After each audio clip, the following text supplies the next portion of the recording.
Amis des condensateurs, bonjour. En ce dimanche de Pâques, je vais vous faire une petite vidéo sur le découplage des circuits intégrés. En effet, on voit très souvent dans les montages qu'on met à chaque circuit intégré un petit condensateur de 100 nanofarad généralement aux bornes de chaque boîtier logique ou boîtier de microprocesseur, enfin à chaque circuit intégré. Et donc l'idée de cette vidéo ici, c'est d'expliquer exactement à quoi sert ce condensateur et pourquoi en effet c'est mieux de le mettre. Pour illustrer ça, je vous ai fait là un petit schéma qui est le schéma typique d'une sortie, en fait, c'est le schéma d'un inverseur de type 4069. L'inverseur MOS, c'est vraiment une porte logique très très simple. Et on voit que cette porte, surtout ce qui est intéressant ici, c'est le circuit de sortie. On voit que c'est typiquement deux transistors MOS complémentaires sont branchés ici, sachant que quand c'est un 0 qui est en sortie, c'est celui-ci qui est conducteur et celui-là bloqué, et vice versa quand c'est 1. Donc ces circuits, généralement, ils consomment très très peu de courant, parce que si on voit ici ce schéma, on voit qu'il n'y a aucune raison qu'ils consomment du courant à vide, vu que, à part le courant de fuite très très faible qu'il peut y avoir là, les grilles ici consomment très très peu de courant, donc généralement la consommation se limite à quelques courants de fuite. Alors pourquoi est-ce que ces circuits, de temps en temps, ils vont consommer quand même du courant? Alors, il y a deux raisons principales. La première, c'est pas la consommation la plus importante, mais elle a quand même son rôle à jouer. C'est que ce circuit, quand il va passer de 0 à 1, il ne va pas le faire instantanément. Donc le temps que ce transistor-là devienne bloqué et celui-là passant et vice-versa, il y a une petite zone en fait où les deux conduisent un petit peu. Et on voit que si les deux conduisent un petit peu, ça va faire passer un courant ici directement entre les ailes. Donc déjà, à chaque passage de 0 vers 1, et d'autant plus que ce passage est lent, il va y avoir ici un appel de courant. Mais ce n'est pas la seule raison. Une autre raison, c'est qu'en fait, quand on utilise des portes logiques, généralement, c'est pas pour simplement pour le plaisir de les faire marcher à vide. La sortie de chaque porte est connectée à une charge, généralement, ça peut être une charge externe, mais souvent c'est l'entrée de une ou plusieurs entrées d'autres portes logiques. Et en fait, ces portes logiques, on peut les voir comme ça. Bon, il y a une petite résistance ici qui est les fils et tout, mais c'est pas très important. Mais surtout, il y a un condensateur. Alors, c'est quoi ce condensateur? C'est la capacité parasite qui est faite ici par les grilles ici des transistors d'entrée et qui est vue par l'étage de sortie comme en fait un condensateur. Et ce condensateur, comme tout condensateur, faut le charger. C'est-à-dire que quand ici, là, la sortie par exemple à 0 et passe à 1, il va falloir faire passer ici un courant dans ce transistor, dans la résistance des fils et tout, ici, mais surtout dans ce condensateur pour le changer. Donc ce courant, faut bien qu'il vienne de quelque part, et il viendra ici de la lime, il passera comme ça. De même que quand le circuit retourne à 0, ce condensateur-là va se décharger ici dans ce transistor. Mais c'est surtout quand il y a un appel de courant ici qu'il va y avoir un pic de courant sur l'alimentation. Alors vous allez me dire, oui, alors en quoi c'est gênant?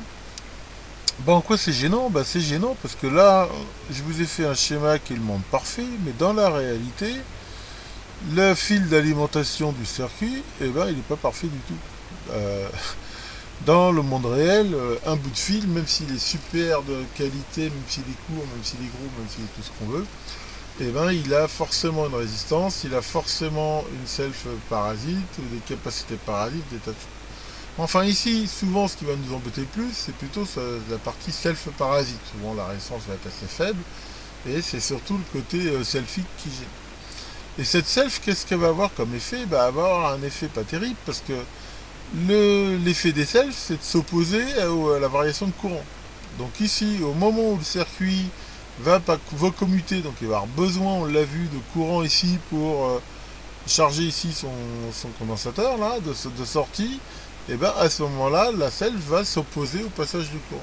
Et comme elle s'oppose au passage du courant, qu'est-ce qui va se passer? La tension ici va avoir tendance à baisser, et ça va faire des tas de bêtises. Alors comment on fait pour lutter contre ça? La solution en fait c'est de dire pendant ce petit temps, parce que la self n'est pas énorme, mais pendant ce petit temps où elle va s'opposer au passage du courant, c'est d'avoir une petite réserve. Et c'est typiquement ce que va faire le condensateur de découplage, que je vous ai mis ici. Au moment où il va y avoir cet appel de courant, le temps que la self ici réfléchisse un petit peu et se débloque, et ben, le condensateur ici fournira assez de courant pour alimenter le circuit pendant ce temps-là. C'est que, il faut bien voir que ça dure très très peu de temps, c'est quelques nanosecondes, c'est le temps de la transition, hein, comme on va le voir. Après, une fois que c'est fait, il n'y a pas besoin, le condensateur ici va vite se recharger et il n'y aura pas de problème. Donc ce condensateur-là, c'est vraiment très important de le mettre.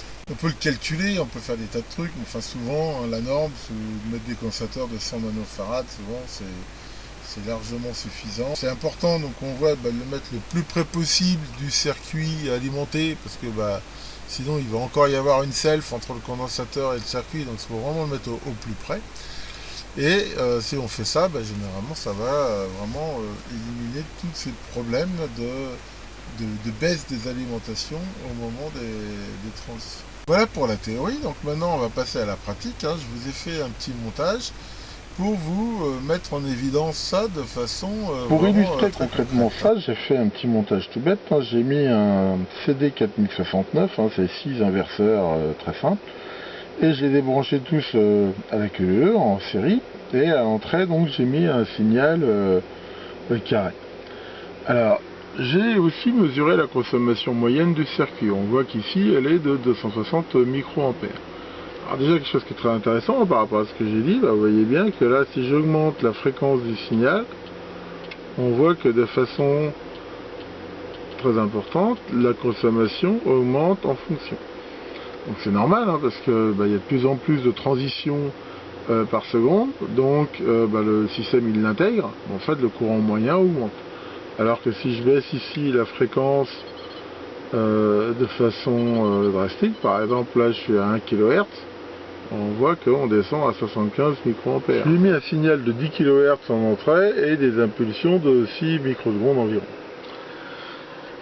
On voit ici l'impulsion sur le oscilloscope, et sur la trace bleue en haut, j'ai mis une sonde directement sur l'alimentation du circuit intégré. Et ici on voit extrêmement bien qu'au moment des transitions ici, il y a des pics de courant, je dirais même ça oscille un petit peu. Alors j'ai accentué un petit peu le phénomène en mettant une petite self ici de 2 microhenries, pour bien le voir, mais enfin avec même un simple câble, donc on voit que ici, vous voyez, là, c'est énorme, hein, c'est 2 volts par division, donc ici on voit que l'impulsion ici elle fait presque 5 volts crête à crête, hein, ce qui est vraiment énorme. Alors bien c'est vrai que j'ai exprès amplifié, mais je veux dire ça peut des fois atteindre des amplitudes assez importantes. Donc maintenant, connectons un condensateur de 100 nanofarads au bord du circuit, toc, et voilà. On voit que le fait de connecter ce condensateur, les pics ici diminuent. Donc ici j'ai complètement changé d'échelle, hein. Maintenant je suis à 20 millivolts par division, et ici avec le condensateur on voit qu'il y a toujours aussi ces petits pics, hein. C'est quasiment impossible de les éliminer complètement, mais on voit qu'ils ont nettement diminué, et que ici maintenant ils ont une amplitude donc de environ 60 millivolts crête à crête, ce qui est beaucoup plus acceptable et risque beaucoup moins de causer des erreurs. Voilà pour cette petite vidéo rapide sur l'utilité du découplage des circuits intégrés.